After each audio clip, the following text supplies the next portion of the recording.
दोस्तों, बिहार का चुनावी पारा अपने चरम स्तर पर पहुंच चुका है। इसलिए आज हमने ग्रोथ एआई के माध्यम से बिहार का सबसे बड़ा सवाल ले लिया है, खास करके सत्ता पक्ष का, कि आखिर लालू यादव ने बिहार के लिए किया ही क्या है। तो ग्रोथ एआई एकदम सटीक निष्पक्ष तरीके से बताएगा कि आखिर लालू यादव ने बिहार के लिए क्या किया है।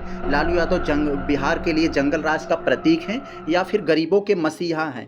तो आर्टिफिशियल इंटेलिजेंस यानी ये एआई डिटेल टू लाइन एकदम निष्पक्ष तरीके से बताएगा।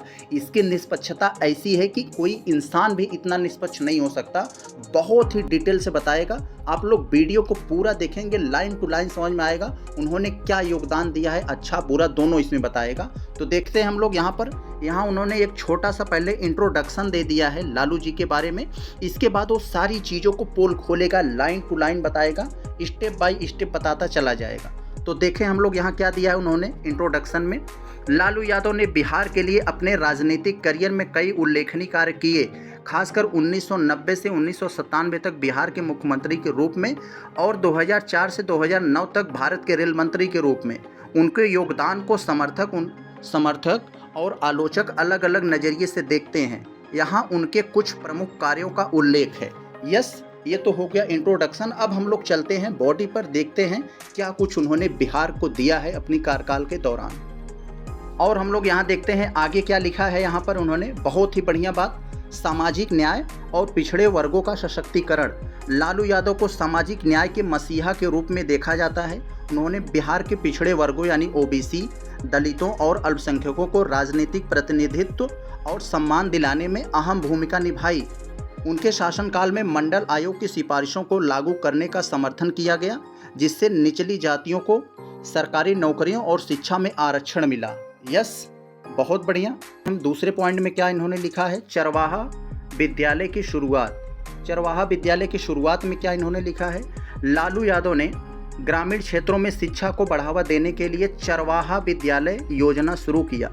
इसका उद्देश्य था कि बच्चे दिन में पशु चराने का काम करते हैं, वे पढ़ाई भी कर सकें। यह योजना खास तौर पर गरीब वंचित तबके बच्चों के लिए थी। तीसरे पॉइंट में देखिए उन्होंने क्या लिखा है यहाँ पर, भूमि सुधार और दलितों को अधिकार। इसमें क्या है, उनके कार्यकाल में लाखों गरीब और दलित परिवारों को जमीन का अधिकार दिलाया गया। यह कदम सामाजिक और आर्थिक रूप से कमजोर वर्गों को सशक्त बनाने की दिशा में एक बड़ा प्रयास था। तो यहाँ पर हम लोग अगले पॉइंट में देखते हैं, बहुत ही बढ़िया बात लिखा गया है। क्या, रेलवे के सेंस में है। जानते हैं लालू यादव 2004 से 2009 तक केंद्रीय रेल मंत्री रहते हुए लालू ने भारतीय रेलवे को घाटे से निकालकर 90,000 करोड़ रुपए से अधिक में पहुंचाया। ये अधिशेष का मतलब सरप्लस होता है। उन्होंने गरीब रथ जैसी सस्ती और तेज ट्रेनें शुरू की, जो गरीब यात्रियों के लिए वरदान साबित हुई। इसके अलावा स्टेशन पर कुल्हड़ में चाय बेचने का निर्णय पर्यावरण और स्थानीय कारीगरों के लिए लाभकारी रहा है। बहुत बढ़िया। आगे देखते हैं पांचवें में उन्होंने क्या बोला है यहाँ, धर्मनिरपेक्षता के सेंस में। धर्मनिरपेक्षता की रक्षा उन्होंने कैसे किया, देखते हैं। 1990 में लाल कृष्ण आडवाणी की रथ यात्रा को रोककर उन्होंने गिरफ्तार करके लालू ने खुद को धर्मनिरपेक्षता के पक्षधर के रूप में स्थापित किया। यह कदम सांप्रदायिक सौहार्द बनाए रखने के लिए उठाया गया था। जिसके लिए उनकी बहुत आलोचना होती है। आगे देखते हैं यहाँ पर क्या लिखा है छठवें पॉइंट में, अगले पॉइंट में। यहाँ लिखा है यादव मुस्लिम गठजोड़। यहाँ पर लिखा है लालू ने मुस्लिम और यादव समुदायों को एकजुट कर बिहार की राजनीति में एक मजबूत आधार बनाया। इससे इन समुदायों को राजनीतिक ताकत और पहचान मिली। आगे क्या लिखा है यहाँ पर दोस्तों, देखते हैं। आम जनता से जुड़ाव।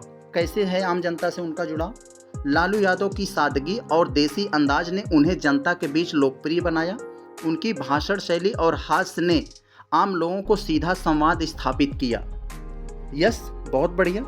आगे में क्या लिखा है इन्हें, शिक्षा और बुनियादी ढांचे के प्रयास में लालू यादव ने क्या किया है। उनके शासनकाल में चरवाहा विद्यालय की शुरुआत की गई, जिसका उद्देश्य गरीब और ग्रामीण बच्चों को शिक्षा से जोड़ना था। इसके अलावा रेल मंत्री के रूप में, जो कि 2004 से 9 में उन्होंने बिहार में रेल कारखाना की स्थापना और रेल ओवरब्रिज परियोजनाओं को परियोजनाओं के लिए केंद्र से 100% फंडिंग सुनिश्चित की, जिससे राज्य के बुनियादी ढांचे को लाभ हुआ। यस, जो कंक्लूजन के रूप में दिया है, कंक्लूजन क्या लिखा है यहाँ पर, इसको बहुत ही ध्यान से पढ़िएगा। ऊपर कही गई सारी बातों का एक सार है यहाँ पर, देखें। हालांकि उनके शासनकाल की आलोचना भी होती है, खासकर जंगल राज और चारा घोटाले जैसे मुद्दों को लेकर, फिर भी उपरोक्त कार्यों के कारण उनके समर्थक उन्हें प्रभावशाली और जनहितैषी नेता मानते हैं। यस, आप लोगों ने देख लिया, बहुत बढ़िया। तो